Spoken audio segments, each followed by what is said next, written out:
तो आइए हम लोग प्रस्तावना को देखते हैं फटाफट, और कैसे इसको याद रखा जा सकता है कि जैसे जैसे शब्द जो आगे है शब्द उसको आगे लिखेंगे, मतलब उसी हिसाब से प्रस्तावना को लिखा गया है, और इंग्लिश हिंदी दोनों में लिखेंगे ताकि ट्रिक बन सके और आप हमेशा के लिए याद रख सकें इसको।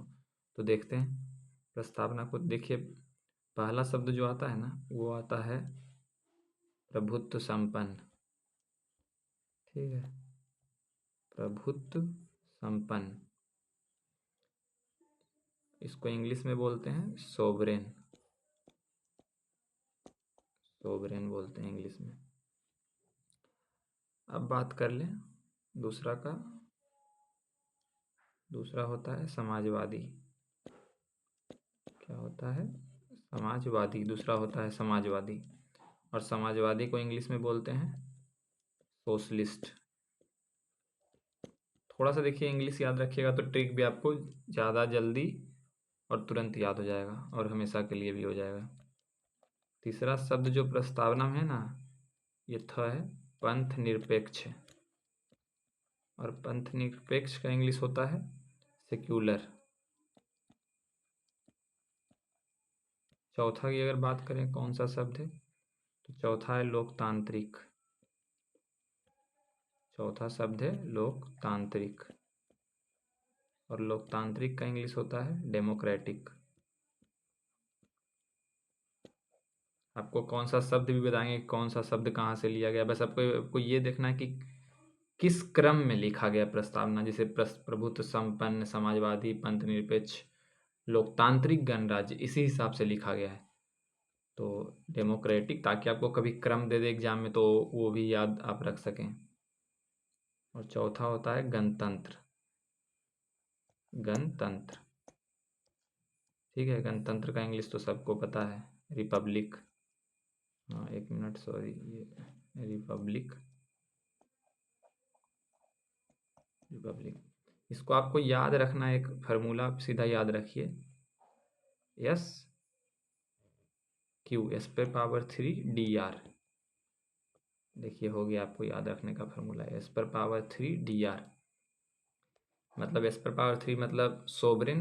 इंग्लिश हिंदी आप देख लीजिएगा, एक मिनट, इंग्लिश हिंदी आप देख लीजिएगा। सोवरेन, सोशलिस्ट, सेक्युलर, मतलब सोवरेन, सोशलिस्ट, सेक्युलर। आप ऑप्शन देखिएगा, वहाँ पे आपको ऑलरेडी याद आ जाएगा, और ऑप्शन तो आपको पता है एग्जाम में इंग्लिश हिंदी दोनों रहता है। और डेमोक्रेटिक मतलब D for democratic, R for republic. तो क्या हुआ, एस 3 बार आ रहा है, देख रहे हैं, प्रभुत्व संपन्न, समाजवादी, पंथ निरपेक्ष, यानी कि सोवरेन, सोशलिस्ट, सेक्युलर। तो एस 3 बार मतलब एस पर पावर 3 और D R, D for democratic, R for republic. ये तो हो गया। अब आगे देखते हैं, आगे और भी प्रस्तावना में कुछ शब्द हैं इंपॉर्टेंट, जो कि एग्जाम में हमेशा आता है, और कहाँ से लिया गया वो भी आपको बताएंगे। अब देखिए, आपको ऐसे कुछ याद रखना है, ठीक है। आपको याद रखना है ऐसे, देखिए यहाँ पे जे यल, जलेबी, सुने ना, खाए भी होंगे सब। तो जलेबी नहीं, यहाँ पे हो जाएगा जलेफी। जलेबी के जगह आप जलेफी याद रखिएगा। अब देखिए, जे से क्या होता है, जे फॉर होता है जस्टिस, और जस्टिस का हिंदी सबको पता है न्याय। और न्याय देखिए तीन, मतलब कि तीनों तरीका का न्याय का जिक्र है प्रस्तावना में। आप देख भी सकते हैं प्रस्तावना खोलकर, राजनैतिक, सामाजिक और आर्थिक। यहाँ पे आप याद रख लीजिएगा, ठीक है। यहाँ पे तो बस बोल देते हैं, याद रखिए, राजनैतिक है, सामाजिक है और आर्थिक है। जाहिर सी बात है, तीन तरह का ही न्याय होता है, ये तो आप याद रखिएगा तब भी, नहीं तो कोई बात नहीं। पहला शब्द है जस्टिस, फिर एल से आ जाता है लाइबर्टी, ठीक है। और लाइबर्टी मतलब होता है स्वतंत्रता, लिख देते हैं, लाइबर्टी मतलब स्वतंत्रता। ई फोर क्या होता है, ई फोर होता है इक्वलिटी। इक्वलिटी, इक्वलिटी मतलब सबको पता है समान, इक्वल मतलब समान होता है, तो इक्वलिटी मतलब समानता। एफ से होता है, F for fraternity. F for होता है फ्रेटर्निटी। FRATERNITY, जानबूझ के बोलनी, क्योंकि मेरा राइटिंग बहुत गंदा है। ये हो गया बंधुता। फ्रेटर्निटी का हिंदी होता है बंधुता। और आई का मतलब होता है integrity, I for integrity, INTERGRITY। अब इंटीग्रिटी का क्या होगा? अखंडता। एक मिनट, अखंडता। ये शब्द लाइन बाय लाइन जिसे लिखे हैं वैसे ही लिखा गया है, ठीक है। पहले न्याय लिखा गया है तो सामाजिक राजनीतिक न्याय, फिर स्वतंत्रता, समानता, बंधुता और अखंडता। आपको याद कैसे रखना है? तो J for justice, L for liberty, और इंग्लिश में भी आप याद रखिएगा तो आपका काम चल जाएगा, क्योंकि ऑप्शन इंग्लिश में भी होता है एग्जाम में, इंग्लिश हिंदी दोनों होता है। इंग्लिश का ट्रिक याद रख लीजिए, आसान है ज़्यादा। तो जलेबी नहीं, jalebi. J for justice, L for liberty, E for equality, F for fraternity मतलब कि बंधुता, I फॉर इंटीग्रिटी मतलब कि अखंडता। अब देखिए एक चीज़ देखिए आप, अब जो ये आप जे देख रहे हैं, ठीक है, ये जे पता कहाँ से लिया गया है? 1917 की रूस की क्रांति से। आपको याद रखना है 1917 कहाँ से? रूस की क्रांति। लिख देते हैं यहाँ पे, रूस की क्रांति, ठीक है। ये लिया गया जस्टिस, जो शब्द देख रहे हैं आप, जे, जलेफी का जे पहला अक्षर जो रूस की क्रांति से लिया गया है, और ये जो है 3 अक्षर LEF, ये लिया गया है 1789 की फ्रांस की क्रांति से। कहाँ से? 1789 की फ्रांस की क्रांति से, ठीक है। लिख देते हैं फ्रांस की क्रांति से ये तीनों शब्द लिया गया। आपसे कभी पूछे कि भाई स्वतंत्रता, समानता और अखंडता कहाँ से लिया गया है, तो ये 1789 फ्रांस की क्रांति से लिया गया है, ठीक है। ये शब्द लिया गया है।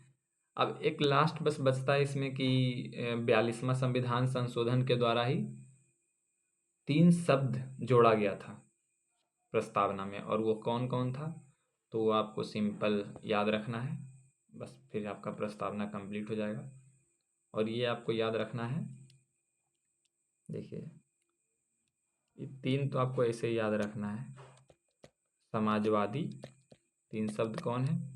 तो पहला है समाजवादी, दूसरा है पंथ निरपेक्ष, जो कि ऊपर सबसे पहले आया था। वो इसलिए लिखे हैं क्योंकि वही रो में वही सेम टू सेम वाक्य लिखा गया है सजा के प्रस्तावना में, इसलिए ऊपर लिख दिए थे।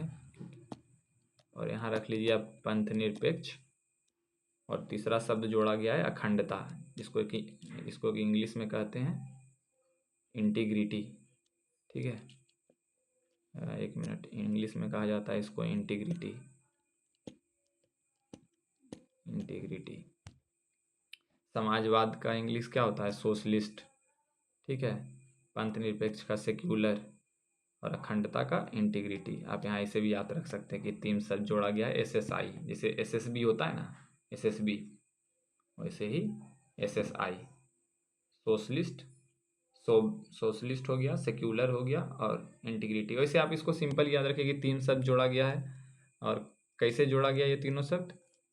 तो 42 में, ठीक है, 42 में संविधान संशोधन, इंग्लिश में अमेंडमेंट एक्ट होता है, इसे हम हिंदी में ही लिख देते हैं। 42 में संविधान संशोधन 1976 के द्वारा। अब आपको देखिए, एक बार आप इसको देखिए, ठीक है, छोटा थोड़ा करते हैं, एक पेज में लाते हैं इसको, देखिए एकदम बिल्कुल आसान है याद रखना।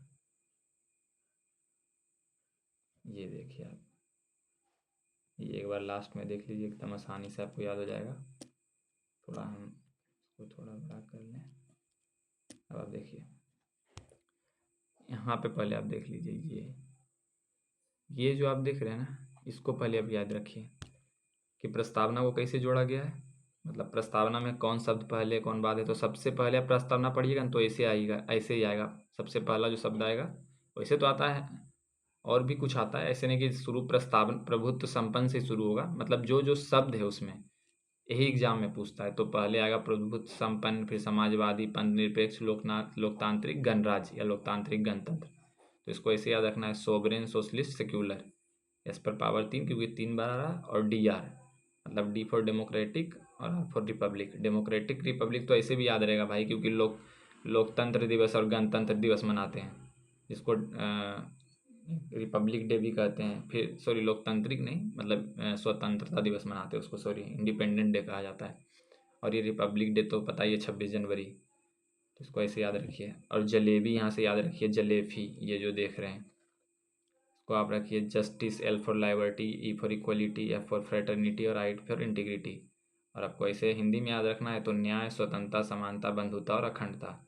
बाकी बात रहा कि ये न्याय का शब्द कहाँ से लिया गया है, ठीक है, तो राजनीतिक, सामाजिक और आर्थिक न्याय जो लिया गया 1917 की रूस की क्रांति से।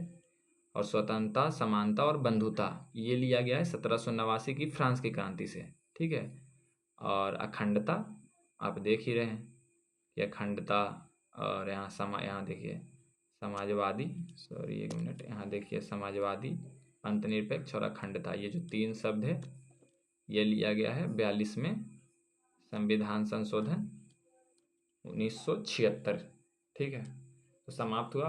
अब अगला टॉपिक के साथ अगले क्लास में मिलते हैं। धन्यवाद।